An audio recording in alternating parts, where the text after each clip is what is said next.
the way to make yourself the most flexible over time is to put yourself in different environmental, That's right. In different situations. If you allow yourself to be in multiple different environments, you will be able to adapt to them.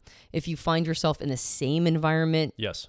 throughout your whole life, you're not going to be, you're not going to flex to be flexible because you're not flexing to anything, right? Well, there's no adaptation happening.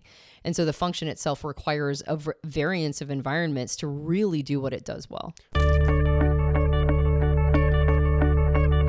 Hi, welcome back to the Personality Hacker Podcast. My name is Joel Mark Witt. And I'm Antonia Dodge. So today we're talking about ISTJ careers, the career path for you as an ISTJ. And this really came about, this idea of tuning into careers really came up for us, Antonia, because at the time of this recording, we're in the middle of hosting our Personality Life Path program. We're taking a group of people, it's a mentorship over 8 weeks, ending with a live event. We're walking everybody through each week one of the energies of the cognitive functions, the Jungian cognitive functions, giving exercising, having people tune into that. So it's really great because it's about finding your life path. Now that you know who you are, how you're wired, where are you going with this? Where are you going to go? What is your destiny in this life based on who you are and how you're wired? A lot of people coming to this program, though, are in the middle of transition. Some are in relationship transition. Some are in like a transition of life, like their kids just left the house or something like that. I would say, though, a majority of people are in a career recalibration or transition. So they're either in a career and they're like, I want to do something different. I'd like to figure out what's next, or I can't do this anymore. I've got to change trajectory. So a lot of this career questioning has been coming up around, okay, I know how I'm wired. What career should I be on? What path, what vocation should I go toward? And so we're talking to a lot of people in transition, and we're assuming you, if you're listening right now as an ISTJ, you're probably also thinking about career. You're thinking about what comes next. Am I on the right track in my life? And so we want to talk about that today. Well, and on top of that, there is a lot of influence our careers have on us. So even if a person is listening with ISTJ preferences and they're perfectly fine with their career and they've been doing it for 2 decades and they don't have any interest in leaving, it might be interesting to find out how your career has impacted and affected the way that your type shows up. Yeah. Because not only does our type influence the career we choose influences how our type manifests. And we spend 40 hours plus a week at this place, right? Doing problem solving, pouring everything we have into it if we're still passionate about it, or at least we have to be diligent. Yeah. And that attunes us to certain activities and ways of thinking. And so a part of this podcast isn't just what career should you choose, or if you're in a transition, or, just being, curious about a path, but it can also sate the curiosity about, well, has my career itself altered how I'm showing up as a person? Yeah. So it's not just prescriptive. It can be descriptive of your journey as an ISTJ. Right. Let's talk a little bit about what the internet says about ISTJ careers. Okay. Does that sound good? I prepared. I brought the ISTJ listening is going to be really proud of me that I have a list that I prepared for, and I've got information to share.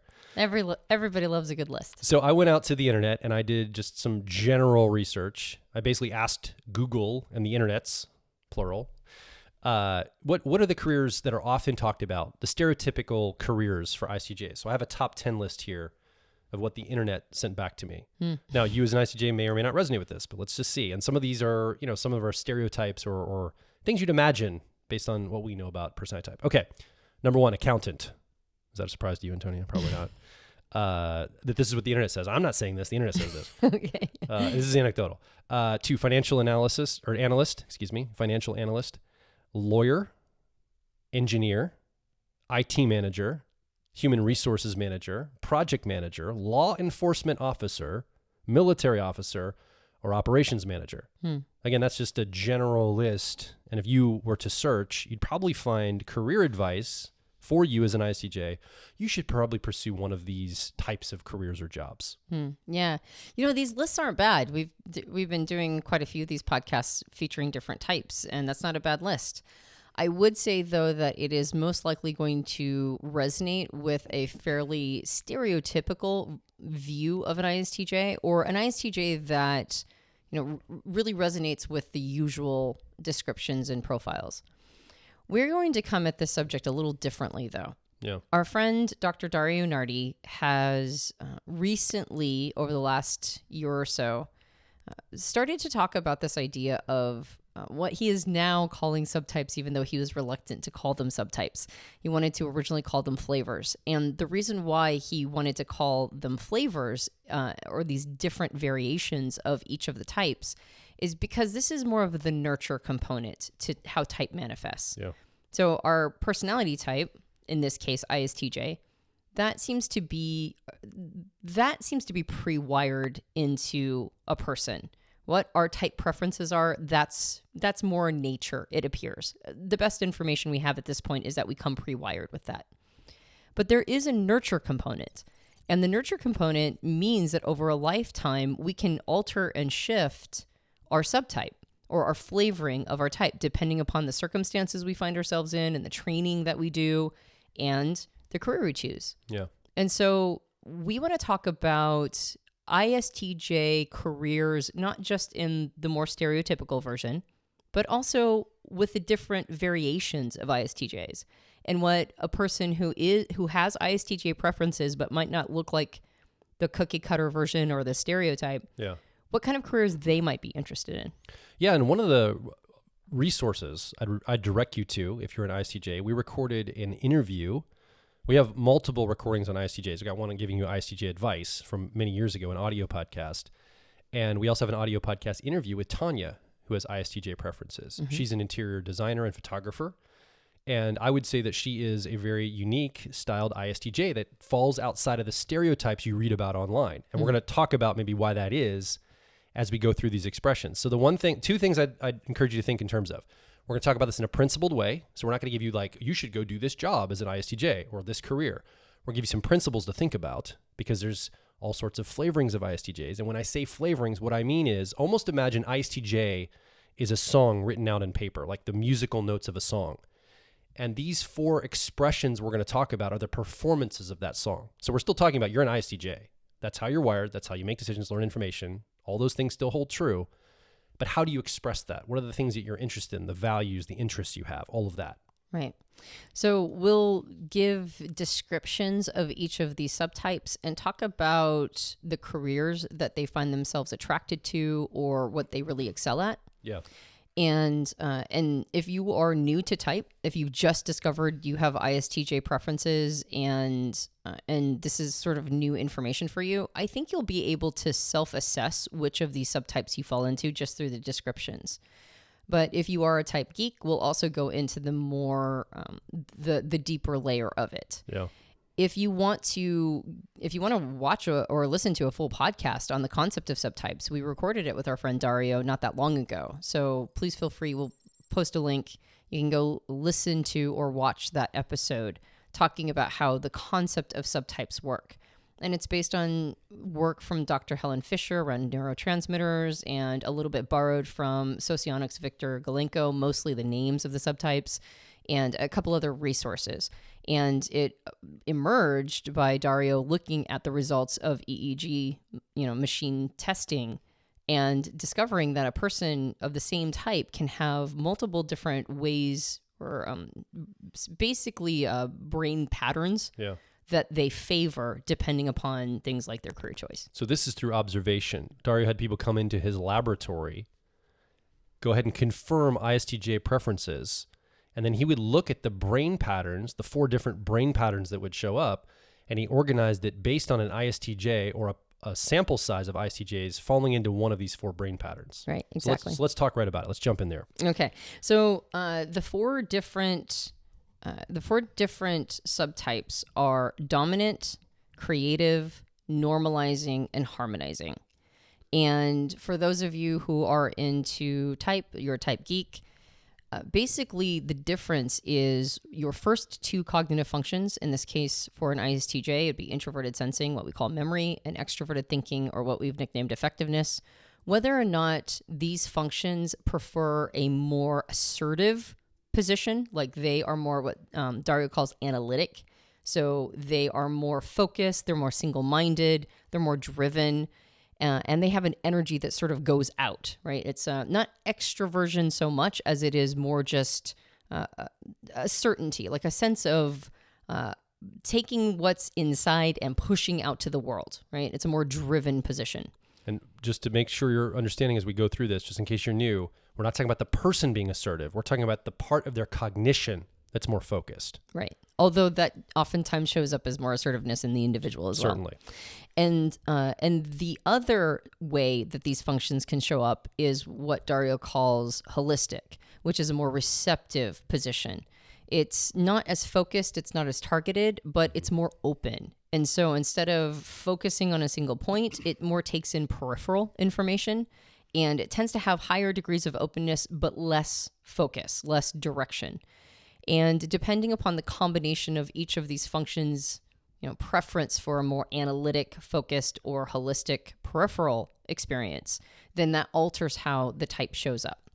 So the first subtype we'll talk about is the dominant subtype. And the dominant subtype is a more confident and driven version of an ISTJ. It tends to be attracted to managerial and leadership positions, and it's a moving the self and others toward goals, large and small. And so a big part of how an ISTJ with dominant subtype preferences shows up is they're using a bit of charisma, but a lot of managerial capacity to move people towards goals, both large and small. So there's an in-charge style that they take in Linda Barron's interactive style vernacular. So there's a lot of focusing in on listening and speaking, a lot of language-based reasoning. There's a high degree of impulse control that these ISTJs possess. They're adept at mental planning, logic. They are good at conceptual thinking, and they have a strong managerial style, right? Or at least they have natural talent towards managing. They weigh their values and what they know as hard lines against the demands of what is happening here and now. And that is how they problem solve. They go, okay, well, how should it be set up? But what is actually happening? And how do I meet those two things? And they have a tendency to use a little bit of emotional inspiration. They pepper in some emotional inspiration to get the job done. So this is a more just generally assertive ISTJ. And I think sometimes ISTJs mistype themselves as ESTJs if they have a dominant flavoring. Because it appears to be so assertive, it appears to be so managerial. And so a lot of ISTJs with this style or this flavor mistake themselves for extroverts because they have that sense of wanting to move others along. Yeah. Yeah. And this is both of the cognitive functions are analytic and focused for this particular subtype, just in case you're following along, type geek following along right now. Right, exactly. So both the introverted sensing or memory and the extroverted thinking or effectiveness have an analytic flavoring to it. It prefers to have that assertive energy. So what kind of careers are suited for the style of ISTJ? Well, there was a couple things that were mentioned on your list, actually, quite a few managerial positions. They gravitate towards business and technical activities.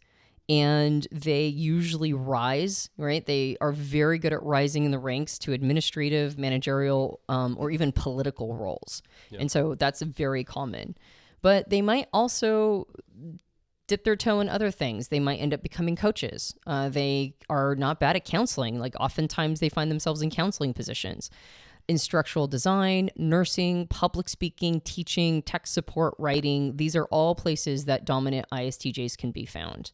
And there is a sense of certainty that they bring to all of these positions. And so the flavoring that they end up in makes it so that it's very easy for other people to rest into their sense of certainty because they have such a driven place that they're coming from. Yeah. I would say these ISTJs are probably the most comfortable with hierarchy and, playing in a hierarchical system, and certainly driven toward being at the top. If you're assertive and you have more of a dominant style like this, you're going to be okay with being the boss or the manager that's in charge. The other thing too is I think these are probably the most goal-oriented of all the ISTJs. They set a goal, an intention with focus moving toward that goal or that intention. I think this is going to be that style of ISTJ. Right, exactly. So let's move over to the creative subtype. Right. And this is going to be different attunement of the cognitive functions, but let's talk about the creative. Okay. So creative subtypes are more sociable and creative than their other ISTJ brethren. And if you're a type geek, basically what this means is that your perceiving function, in this case introverted sensing, or what we call memory, that's going to have a more analytic bent. So it's going to be the more focused, assertive energy. But the judging function, in this case extroverted thinking or effectiveness, this is going to be more holistic. It's going to have more of a peripheral sort of openness to it. So that creates a creative subtype because there's less certainty about how to make things happen and more openness about just perceiving reality, more of an attunement to the creative process that's found in perception, as opposed to a certainty of how things have to be done. And so they're going to actually have less of a managerial bent to them. In fact, I would say that creative ISTJs are sometimes quite often mistyped, actually sometimes quite often. No, I would say that these are the ISTJs that have some of the hardest time identifying what their best fit type is, because they don't look like the stereotypical ISTJ. So some of the qualities are that they're affable, enthusiastic, expressive, friendly. They tend to be congratulatory and convey an excitement about upcoming prospects. They network and involve other people. So sometimes they even appear to be extroverts. Just like the dominant ISTJ can appear extroverted, so can the creative subtype appear extroverted. They are still focused on analytic decision-making skills, mental planning, attention to details, clear speech. So all of those are still part of the general ISTJ makeup. Yeah. But there is a little bit more of an awareness of other people's body language, of voice tone, of noticing visual patterns and making it personal to them. So there's a little bit more attunement to the social aspect other than just getting things done aspect. And whatever comes their way, they are really good at matching it up with where they've seen this before and then making patterns off of that. So there's a sense of kind of figuring things out as they go a little bit more than having to be so pre-planned like other ISTJ subtypes might be. So then in contrast with maybe the more dominant ISTJ, who's real goal-oriented, setting a goal, setting an intention, going toward it, this ISTJ flavoring is more go with the flow, like letting the world happen, letting things just emerge as they go, being creative, responding to the environment as things happen along the timeline. Right. Well, and I wouldn't say like as a general characteristic, but definitely in comparison to their ISTJ Thank you, yeah. counterparts. No, they're not going to be like an ESFP, like just wing it, whatever. Like that. They're going to want to have plans and set things in tone, but they're more open to flexibilities and things. Right. It's more fluid. It's more casual. Mm-hmm. It's a more engaged style. And again, they can sometimes think of themselves as being extroverts. I wouldn't be surprised if somebody with ISTJ preferences that was a creative subtype might have misidentified as having more of an extroverted style or a perceiving style. So this is a look-alike type to others, other types that are not ISTJs. And in fact, in some ways, there's almost a sense of like, well, I can't be an ISTJ. I'm not that buttoned up. Yeah. And so I think that's important to know that there are some ISTJs that just have a little bit more openness. Now, again, it's in comparison to other ISTJs. If something really comes out of left field, something that they weren't expecting at all, that of course is going to throw them off because they're still leading with introverted sensing or memory. And so there is still going to be a desire to know what's coming and be planned and that sort of thing. But in comparison to the others, it is definitely a more open, casual style. Well, and I'd be interested to talk to Antonia, who we interviewed last year on the show, talking about her ISTJ experience. I'd be curious to see if she identifies more with this creative subtype. Because, again, she's an interior designer, a photographer. And if you, as an ISTJ, go listen to that episode, I think she shows up very different than most ISTJs, or at least talked about on the internet.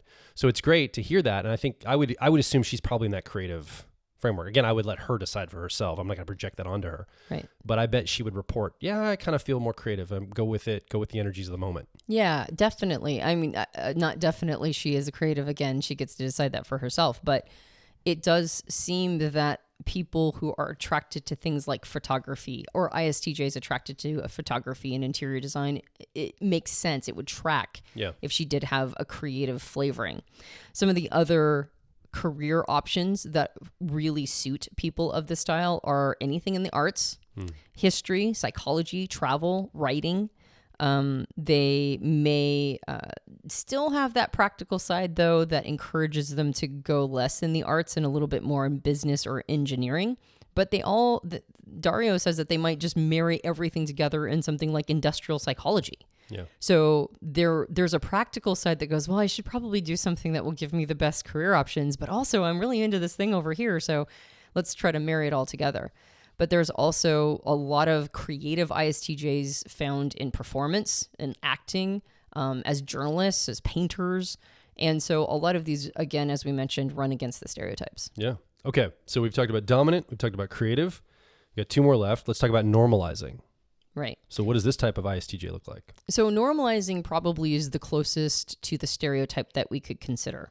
Normalizing. Even the word makes me think. Like, again, I'm an ENFP preferences, right? So when I think of an ISTJ, the word normalizing immediately, like, yeah, that makes sense. Yeah, because you don't think of yourself as being normal.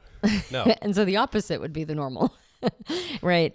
So normalizing subtypes are more conventional and specialized. Yeah. And so because of that, there's a dutiful nature that comes along with this subtype. And again, this is probably the closest to the stereotypes that you're going to read about ISTJs. So words like diligent, loyal, meticulous, modest, serious, these are all characteristics of the normalizing ISTJ.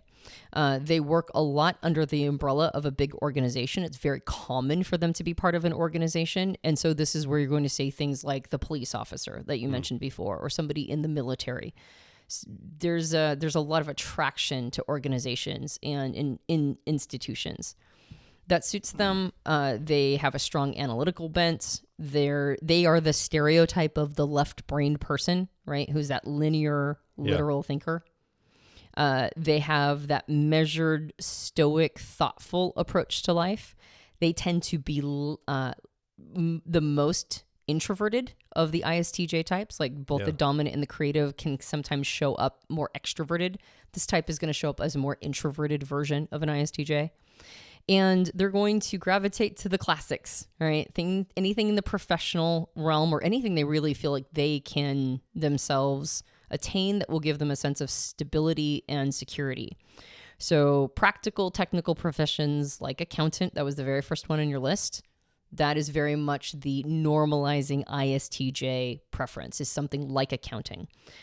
Computer programming, doctor, engineer, lab scientist, lawyer, nurse, teacher, technician. So they're far more likely to do all of this not in an entrepreneurial position, but more working for somebody else, because there's a sense of security that comes with that. But there's also a sense of connection that comes with it too, because as a normalizing subtype, they're going to want to be part of a community. Yeah, and I would say this subtype also sees the value in the system, the larger system, like plugging into the larger system. There is a value to that, right? And maybe it can be overdone, especially from my perspective. So this is from my perspective, but I think this is the ISTJ that understands systemically, like the whole picture in a system way. So we have a friend, for example, who wanted to go to another country to volunteer. There was some trauma happening in this country overseas, and this person is in North America and Canada, and they have an ISTJ father who they were expressing they want to go take direct action and contribute directly. And their father said, actually, the best thing you can do to contribute to that country that's in turmoil is stay at home, get a stable job, pay your taxes, and our country of Canada will then support that through your taxes and through all the structure, the larger system that's at play. Don't take direct action, feed into the system, and the system will help support the actions that need to be taken on a global scale. And I think that's it seems to me that would be a very normalizing ISTJ type framework is we have these systems for a reason. Let's go ahead and lean into them, help support them, and they will take care of us if we take care of them. Right. And I think that's a valid way to go through life. I think that we need that kind of thinking. And that I think would play to this type of subtype. Yeah, for sure. There's not as much ambition in a normalizing ISTJ. They understand the importance of filling roles, and that, like you said, that we all support each other. And so there's a purpose that comes along with working in these kinds of institutions. Yeah. Like you mentioned, it's not just a job. It's also, there's a fulfillment that comes along with it, that I'm a part of this, this system. Ecosystem. Yeah. That's right. Exactly. Yep. And so that again is the more stereotypical ISTJ version. And so a lot of the jobs you mentioned at the beginning would fall in line with that subtype. Yeah, like military, supporting government work, stuff like that. The things we think about for ISTJ. Now, the cognitive function, analytic versus holistic attunement there. Right. So they're the opposite of the creative type. And so for the type geeks out there, the way you find the normalizing subtype is you take the judging function, in this case, extroverted thinking, or what we call effectiveness. And that's the part that has that analytic orientation. It's more assertive. It kind of determines how something should be set up in its judging function, and then asserts that out into the world. But then the perceiving function, in this case, introverted sensing or memory, that's going to be the more receptive, holistic. It makes them a little bit more open to societal messages, really. That all the normalizing subtypes are like this. They're a little bit more open to how society is set up because their worldview function, that perceptive function, is a little bit more receptive. Yeah. So they're the opposite of the creative. So are we ready to move on to harmonizing? Yep. Okay, so the final expression of the ISTJ in career, kind of the energy attunement, is the harmonizing ISTJ. Mm-hmm. And this would be both of those cognitive functions holistic. Mm-hmm. They're more diffused. There's no analytic focus of these functions at all. They're diffused and they're open. So both of them are diffused now. How does this make a ISTJ show up differently? Right. So this would be the opposite of the dominant, the harmonizing. And this is a more personal and reflective version of the type. So you're not going to have as many stereotypes around ISTJs here either, because this is a lot more of a, it's like very interpersonal, right? They put their heart into training other people to help them. And they really focus on those interpersonal sort of reflective qualities and characteristics. And so they end up having a more, especially if this has been developed over time, if this has come through age, it's a more sophisticated way of thinking and working that marries a little bit more of a reflection. Like, let's not just assume, let's not be single-minded on goals, let's not force anything. Yeah. There's less of that sort of chaotic creative energy. Not that an ISTJ is ever going to be that chaotic, but it's like a little less of that. But it's also a little less like, let's support the institutions. It's more of a personal way of going through life, observing and thinking one's way throughout it.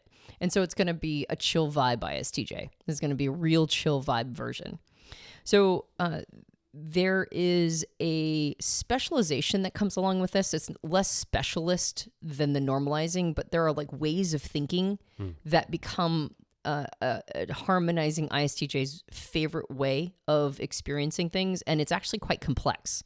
So there's a mastery of certain elements that they really enjoy doing with complexity. And anything that falls in that wheelhouse is very exciting. But anything that falls out of it, sometimes they're not 100% sure how to engage with that thing. So an example of this could be as a counselor, really getting good at counseling other people by listening to them, watching their body language, understanding what all the little nuances mean, matching it to tools that they've used in the past, and really being with that person and helping them guide. And then having all this complexity happening in the moment of counseling and coaching. But then once the situation is done and they're thrown in another situation, not having nearly the same sophistication. So there's a lot of mastery over interpersonal skills or anything that really helps individuals out or people out. And so these ISTJs gravitate towards anything that will put them in that position. So career-wise, they're looking at things like advising. They're far more likely to advise management than to be in management. Like consultants, maybe. Right, exactly. They tend to gravitate towards marketing, right? We did another one where we talked about ESFP types, and it's like all four of them liked marketing. All the subtypes were like, I could do marketing. In this case, this is the ISTJ that will be attracted to marketing because it's more focused on the interpersonal skill of it. And there's a lot of focus on quality. So product quality might be something that really attracts them, or conducting trainings for people so that they have a really good user experience. There might be some acting as a liaison between organizational layers. So when people at this level need to communicate with people at this level. They might really sort of struggle, but this might be a person who can really bridge the gaps of communication. So like a corporate translator, someone that maybe works with the technical department, like the tech team, the IT department, and maybe the people who have to implement the information technology. This person's maybe a go-between bridge to bridge both worlds, this type of subtype.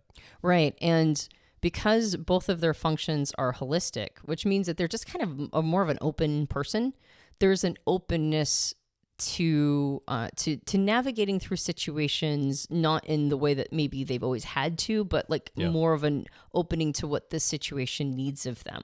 So there'll be less, there's less of a rut. You know, they're not going to be an ISTJ that finds themselves necessarily in a rut as much or insisting that things be set up in a certain way. There's going to be more of an opening and working with the environment as they go through it. And so they're also good at working with students. So they might be a coach for students or a coach for employees. And there might be a lot of flexibility. Right. There's like an openness to change with this style of ISTJ that gives them a certain seasoning, especially if this has been developed over time and not something that was enforced when they were young. If it's enforced when they're young, they might actually kind of struggle a little bit.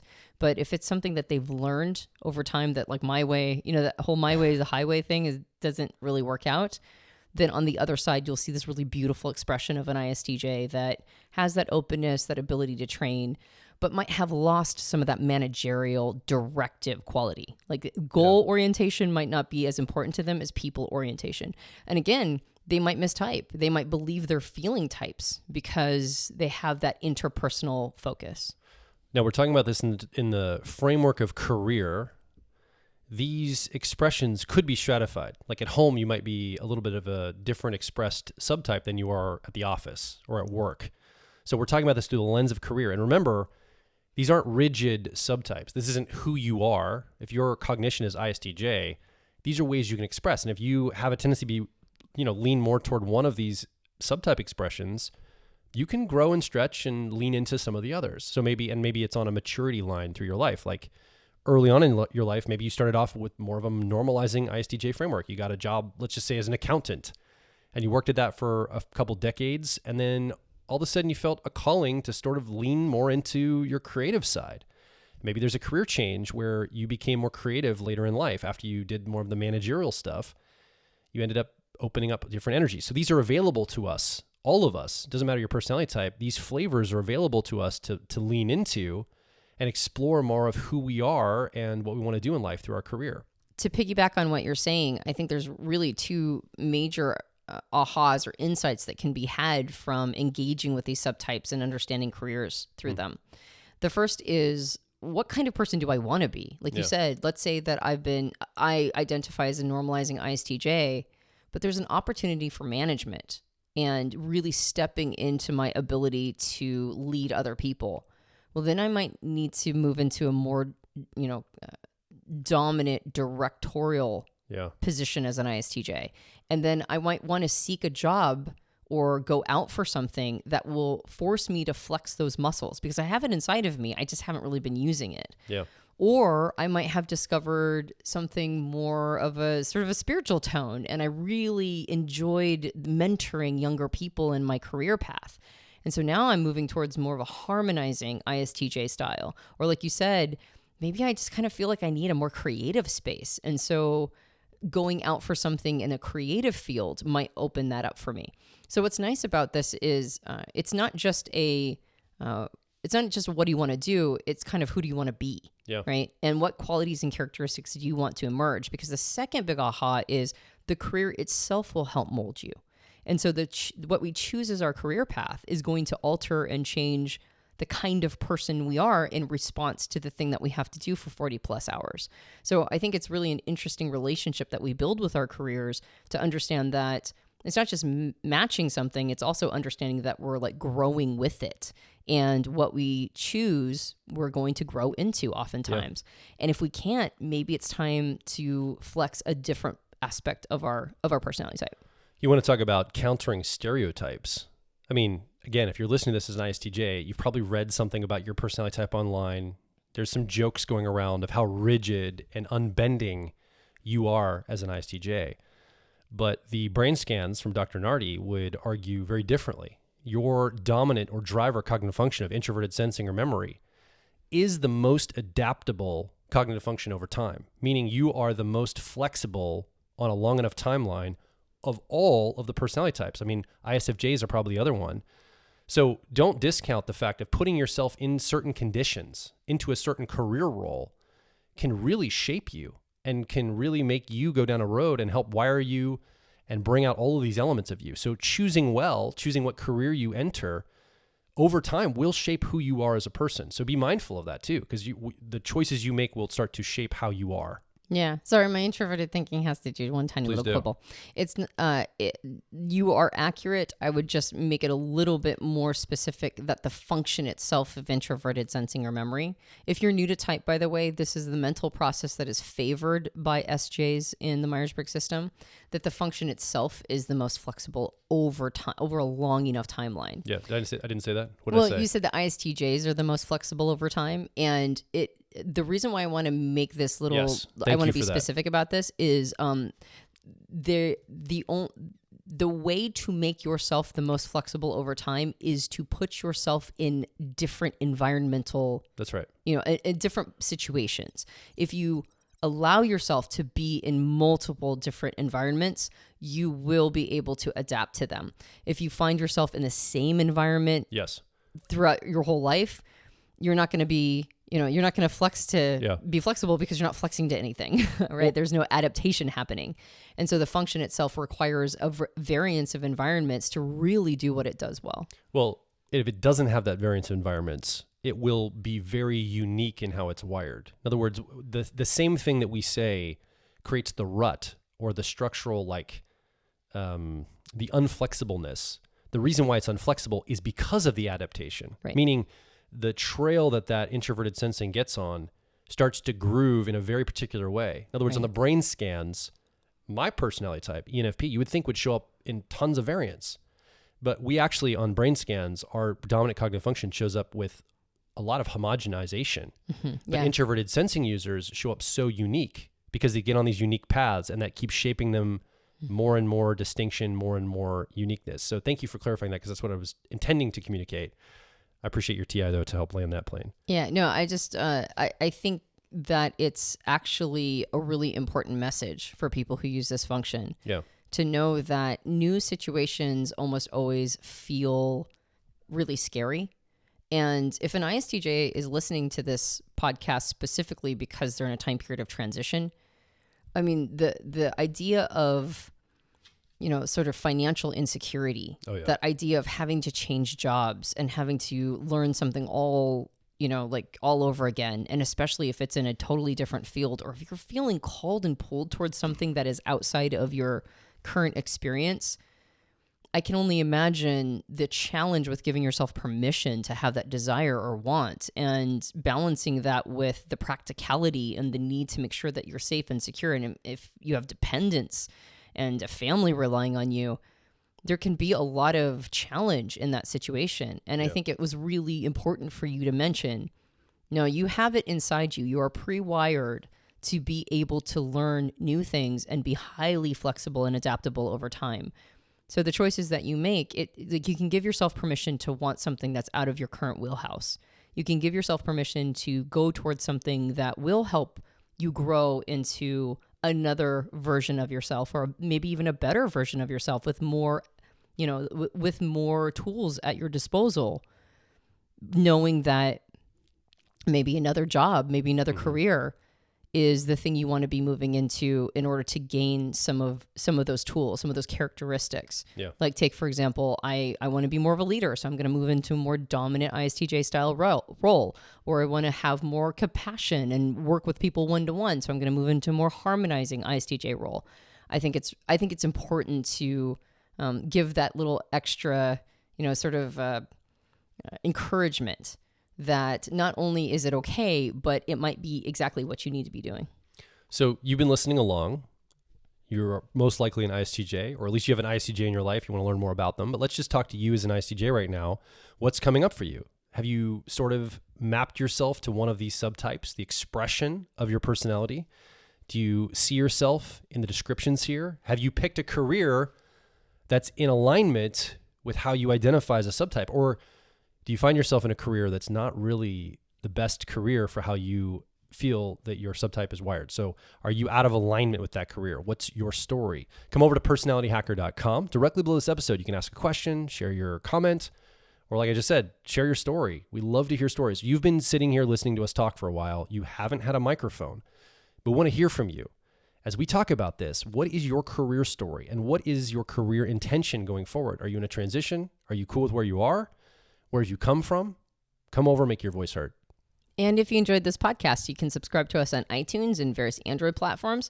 If you leave us a rating and review on iTunes, it helps us out a lot. It helps me out a lot because I know people are listening. We have a video version of this podcast that you can watch on YouTube. You might be watching it right now on YouTube. And if you enjoyed it, please leave a comment, smash the like button, as the kids say, and you can subscribe and hit the little bell so that you are notified when new episodes come out. We have a book. It's called Personality Hacker. You can get it at all major book retailers. And if you leave a rating and review on Amazon or on Goodreads, that also helps us out a lot. And are you uncertain about your type, the type preferences that you have currently been identifying with? Sometimes when people hear of all the variants in the different types, they go, oh, well, maybe I was mistyped. I don't know. You can head over to personalityhacker.com and take our free assessment. It'll give you an orientation point so that you can really begin your journey of discovering your best fit type. That's right. My name is Joel Mark Witt. And I'm Antonia Dodge. And we'll talk with you on the next Personality Hacker podcast.